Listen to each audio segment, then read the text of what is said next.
بالا موچی درخت کے نیچے اپنی چھوٹی سی دکان میں جوتوں کی مرمت کرنے میں مصروف تھا۔ اس کی دکان بغیر چھت اور دیواروں کے ایک ٹنڈ منڈ درخت کے نیچے گاؤں کے بالکل بیچوں بیچ ایک صاف ستھرے میدان میں تھی، اور اس کی دکان کا کل اثاثہ لکڑی کا ایک صندوق تھا۔ جب بالا کام ختم کر لیتا تھا تو اپنی ساری چیزیں اس صندوق میں بند کر کے اس کی کنڈی لگا دیا کرتا تھا، اور یوں دکان بند ہو جاتی تھی۔ دوپہر کا وقت ہو گیا تھا اور سر پر سورج بھی چمک رہا تھا، مگر بالا پھر بھی سردی محسوس کر رہا تھا۔ اس نے اون کی بنی پرانی شال کو اپنے جسم کے گرد لپیٹ رکھا تھا۔ اس کے باوجود اس کے ہاتھ پاؤں سردی سے ٹھنڈے ہو رہے تھے۔ وہ گاؤں کا واحد موچی تھا۔ گاؤں کے سب لوگ اپنے پھٹے پرانے جوتوں کی مرمت اسی سے ہی کرواتے تھے، اس لیے اس کو فارغ بیٹھنے کی ذرا بھی فرصت نہیں ملتی تھی، اور وہ صبح سے شام تک اپنے کام میں ہی لگا رہتا تھا۔ بالا تھا تو غریب آدمی، مگر اس میں لالچ نام کا بھی نہ تھا۔ اسے علم تھا کہ گاؤں کے لوگوں کی آمدنی زیادہ نہیں ہوتی اور وہ بڑی مشکل سے اپنی زندگی بسر کرتے ہیں۔ بالا گاؤں کے دوسرے لوگوں کی طرح ہی ان پڑھ تھا، مگر اس کو گاؤں والوں کی غربت کا احساس تھا، اس لیے وہ ان سے جوتوں کی مرمت کے زیادہ پیسے نہیں لیتا تھا۔ ایسا بھی نہیں تھا کہ اس کو جوتوں کی مرمت کے بدلے رقم ہی ملتی ہو۔ گاؤں کے کچھ لوگ تو اس خدمت کے عوض اسے مرغی، انڈے، گندم، سبزیاں اور گڑ وغیرہ بھی دے جاتے تھے۔ ایک دفعہ اس نے گاؤں کے ایک آدمی کے 2 بچوں کے نئے جوتے بنائے تھے، تو اس آدمی نے ان جوتوں کے بدلے اسے ایک بکری دے دی تھی۔ اس بکری کی وجہ سے بالے اور اس کے گھر والوں کو دودھ کی آسانی ہو گئی تھی۔ وہ اپنی بیوی اور 2 بیٹیوں کے ساتھ گاؤں میں رہتا تھا۔ گھر چلانے کے لیے اسے سخت محنت کرنا پڑتی تھی۔ اس کی بیوی ایک بہت اچھی اور محنتی عورت تھی۔ وہ جوتوں میں کام آنے والا چمڑا رنگنے میں بالا کا ہاتھ بٹاتی تھی، اور اس کے ساتھ ساتھ وہ گاؤں کے زمیندار کے کھیتوں میں بھی کام کرتی تھی، جس سے اسے کچھ پیسے مل جاتے تھے۔ دونوں کی اس جد و جہد کے نتیجے میں گھر کی گاڑی چلتی تھی۔ ان کی دونوں بیٹیاں ابھی چھوٹی تھیں اور گاؤں کے کچے مدرسے میں پڑھنے جاتی تھی۔ دونوں میاں بیوی ان کو کسی کام میں ہاتھ نہیں لگانے دیتے تھے۔ بالا ان سے کہتا تھا کہ وہ بس پڑھتی لکھتی رہیں۔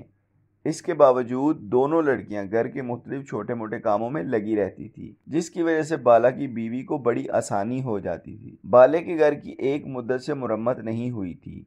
اس کے گھر میں 3 کمرے تھے اور ان کی چھتیں بوسیدہ ہو گئی تھی۔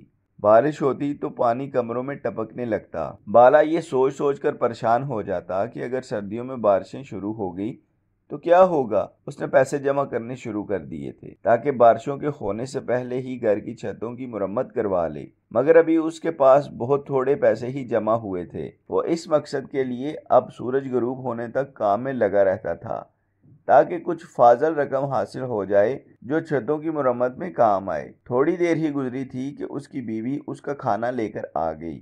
وہ اپنے ساتھ ٹین کا ایک بڑا سا ڈبہ بھی لائی تھی، جس میں اس نے لکڑیوں سے آگ جلا رکھی تھی۔ بالا بیوی کو کھانے اور آگ کے ڈبے کو دیکھ کر بہت خوش ہو گیا۔ بولا، بالی خوش رہ، تو نے کمال کر دیا۔ تجھے کیسے پتا چلا کہ مجھے سردی لگ رہی ہے؟ بالی اپنی تعریف سن کر شرما گئی۔ خوش ہو کر بڑے پیار سے بولی، بالے، جیسے سردی یہاں ہے ویسی سردی گھر پر بھی ہے۔ میں نے سوچا کہ تو سردی میں کام کر رہا ہوگا، اس لیے میں ڈبے میں آگ جلا کر لے آئی ہوں۔ یہ کہہ کر اس کی بیوی نے کھانا کھول کر اس کے سامنے رکھ دیا اور بولی، بالے، تو کھانا کھا، میں گھر جاتی ہوں۔ دونوں بچیاں مدرسے سے واپس آنے والی ہوں گی، انہیں بھی کھانا دینا ہوگا۔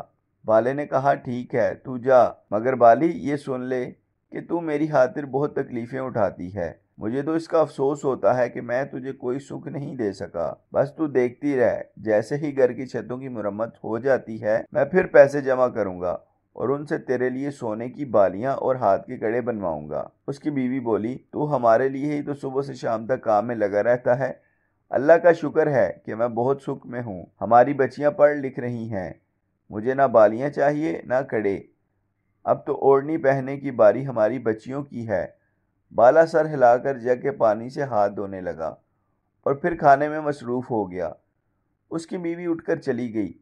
بالا جلد ہی کھانے سے فارغ ہو گیا اور دوبارہ کام میں لگ گیا۔ زیادہ دیر نہیں گزری تھی کہ اس کو دور سے بہادر آتا دکھائی دیا۔ وہ بالا کے قریب ہی ایک گھر میں رہتا تھا اور اینٹوں کے ایک بٹے پر مزدوری کرتا تھا۔ اس کے ہاتھ میں ایک تھیلا تھا۔ قریب آ کر اس نے وہ تھیلا بالے کے لکڑی کے صندوق پر رکھ دیا اور خود زمین پر آلتی پالتی مار کر بیٹھ گیا۔ بالے نے وہ جوتا جس کی وہ مرمت کر رہا تھا ایک طرف رکھا اور بولا، بہادر بھائی کیسے آنا ہوا؟ بہادر نے دھیرے سے کہا، پرسوں دوسرے گاؤں سے لڑکے والے شادی کے لیے میری بڑی لڑکی کو دیکھنے کے لیے آ رہے ہیں، اس لیے جوتے مرمت کروانے کے لیے لایا ہوں۔ لڑکے والے آئیں گے تو ان پھٹے ہوئے جوتوں میں ان کے سامنے جاتے ہوئے شرم آئے گی۔ اس نے اپنا پاؤں آگے کر کر کہا۔ بالے نے دیکھا اس نے جو جوتے پہنے ہوئے تھے وہ انتہائی بدنما اور خستہ تھے۔ بالا نے خاموشی سے وہ تھیلا اٹھایا جس میں بہادر مرمت کروانے کے لیے جوتے لایا تھا۔ یہ جوتے بھی نہایت خستہ حالت میں تھے۔ اوپر کا چمڑا پرانا ہو گیا تھا مگر پھٹا نہیں تھا۔ اس نے انہیں پلٹ کر دیکھا تو دونوں جوتوں کے تلے پھٹے ہوئے تھے۔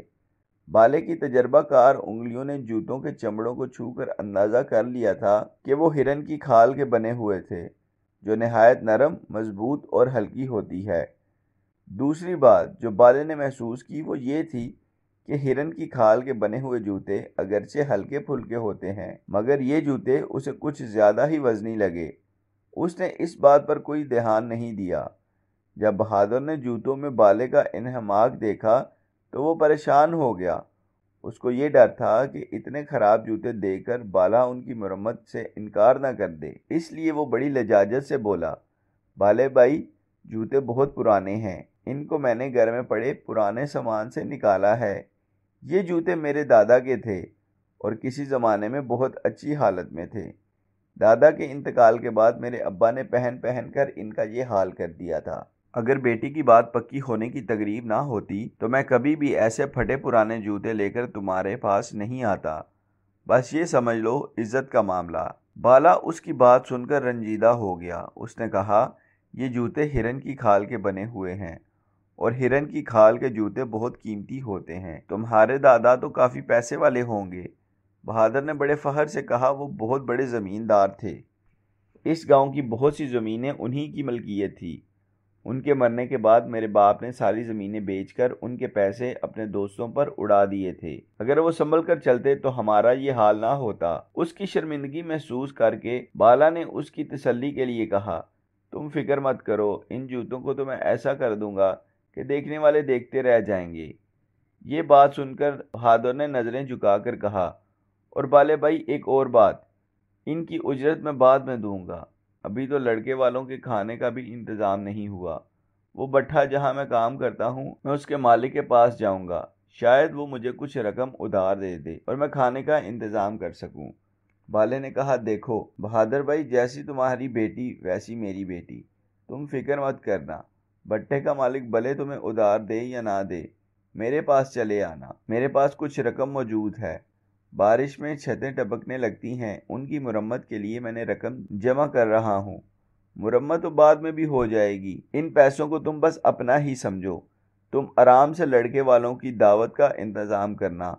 بالے کی ہمدردی اور محبت بھری باتیں سن کر بہادر کا دل بھر آیا اور اس کی آنکھیں نم ہو گئی۔ وہ اسے دعائیں دیتا ہوا رخصت ہوا۔